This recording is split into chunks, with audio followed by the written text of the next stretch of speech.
தமிழ்நாட்டில் திருச்சி மாவட்டத்தில் அமைஞ்சிருக்கிற பூலோக வைகுண்டமான ஸ்ரீரங்கம் கோவிலில் 7 அதிசயங்கள் அமைஞ்சிருக்கு. அடுத்த முறை ஸ்ரீரங்கம் கோவிலுக்கு போகும்போது இந்த 7 அதிசயங்களையும் தெரிஞ்சுட்டு கண்டிப்பாக பார்த்துட்டு வாங்க. ஸ்ரீரங்கம் ரங்கநாத பெருமாள் கோவில் 108 வைணவ கோவில்களில் முதல் கோவில். சோழ நாட்டு திருப்பதிகளில் முதன்மை கோவில். பூலோக வைகுண்டம் அப்படின்னு சொல்லப்படுற இந்த கோவில் தீவு நகரத்தில் அமைஞ்சிருக்கு. 600 ஏக்கர் பரப்பளவு கொண்ட ஒரு தீவு நகரம் தான் ஸ்ரீரங்கம். இந்த தீவில் தான் இந்த கோவில் அமைஞ்சிருக்கு. 108 வைணவ கோவில்களில் முதன்மையான மிகப்பெரிய கோவில் ஸ்ரீரங்கம் ரங்கநாத பெருமாள் கோவில். இந்தியாவில் எத்தனையோ பெரிய கோவில்கள் இருந்தாலும் ஸ்ரீ ரங்கநாத பெருமாள் கோவிலில் அதிசயப்படுற மாதிரி எல்லாமே 7ஆக தான் அமைஞ்சிருக்கு. ரங்கநாத பெருமாள் கோவிலில் என்னென்ன விஷயங்கள் 7ஆக அமைஞ்சிருக்கு, நம்ம கோவிலுக்கு போகும்போது அந்த அதிசயங்களை நம்ம எங்கே பார்க்கணும் அப்படிங்கிறத பார்க்கலாம். எத்தனையோ பெரிய கோவில்கள் இருந்தாலும் ரங்கநாத பெருமாள் கோவிலில் நம்ம அதிசயப்படுற மாதிரி எல்லாமே 7ஆக அமைஞ்சிருக்கு.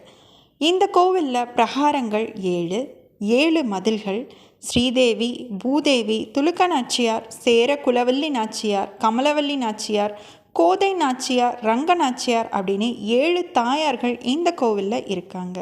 7 உற்சவம், 7 திருவடி சேவை, 7 கண்டுகளிக்கும் சேவை அப்படின்னு எல்லாமே 7 அதிசயங்கள் நிறைந்ததாக இருக்குது. இந்த கோவிலில் இன்னும் நம்மளை அதிசயப்படுற விஷயங்கள் நிறையாவே இருக்குது. ரங்க விமானம், அசையும் கொடிமரம், ராமானுஜரின் திருமேனி, தேயும் அரங்கனின் செருப்புகள், அரங்கனின் ஜொலிக்கும் திருக்கண்கள், வளரும் நெற்கதிர்கள், 5 குழி 3 வாசல், இது எல்லாமே நம்ம விரிவாக பார்க்கலாம். இந்த கோவிலில் இருக்கிற ரங்க விமானம் சுயம்புவாக உருவானது. 24 கிலோமீட்டர் தூரம் சுற்றி நின்று எங்கிருந்து வழிபட்டாலும் இறைவனின் திருவடியை அடையக்கூடிய முக்தி நிச்சயம் அப்படிங்கிறது ஸ்ரீரங்க வரலாறு.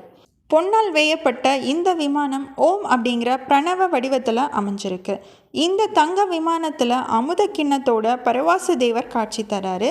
அந்த அமுத கிண்ணம் மெல்ல மெல்ல அவர் வாய் நோக்கி நகர்ந்து போவதாக சொல்லப்படுது.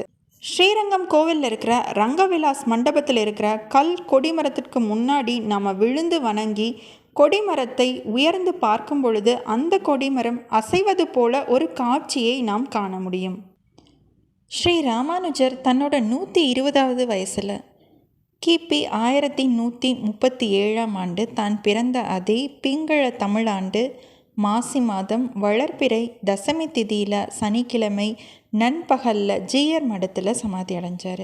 11ஆம் நூற்றாண்டில் வாழ்ந்த ஒரு மிகச்சிறந்த மகானான ஸ்ரீ ராமானுஜரோட உடல் கிட்டத்தட்ட 885 ஆண்டுகள் ஆகியும் இந்த கோவிலில் பதப்படுத்தப்பட்ட நிலையில் வைக்கப்பட்டிருக்கு. அவரோட திருமேனியில் இன்றைக்கும் தலைமுடி, கை, நகம் போன்றவை இருக்கிறதையும் அது வளர்ந்திருப்பதையும் நம்மளால் பார்க்க முடியும். ஸ்ரீரங்கம் கோவிலில் பள்ளி கொண்டிருக்கிற ரங்கநாதர் அணிஞ்சிருக்கிற காலணிகள் கொஞ்சம் கொஞ்சமாக தேய்வதாகவும் அந்த தேய்மானமான காலணிகள் திருக்கொட்டாரம் அப்படிங்கிற இடத்துல தூணில் மாட்டி வைக்கப்பட்டிருப்பதையும் இன்றைக்கும் நம்மளால் பார்க்க முடியும். இந்த காலணிகளை செய்வதற்கு காலம் காலமாக தனித்த தொண்டர்கள் இருக்காங்க. அதில் அதிசயம் என்ன அப்படின்னா 2 செருப்புகள் 2 ஊரில் செய்வாங்க. அது ரெண்டுமே ஒன்று மாதிரியே இருக்கும். 6 மாதங்களுக்கு ஒரு முறை ரங்கநாதரோட திருப்பாதத்திலிருந்து அந்த காலணிகளை கலற்றுவாங்க. அப்போது அது பயன்படுத்தப்பட்டவை போல தேய்மானமாக இருக்கிற அதிசயத்தையும் பார்க்க முடியும்.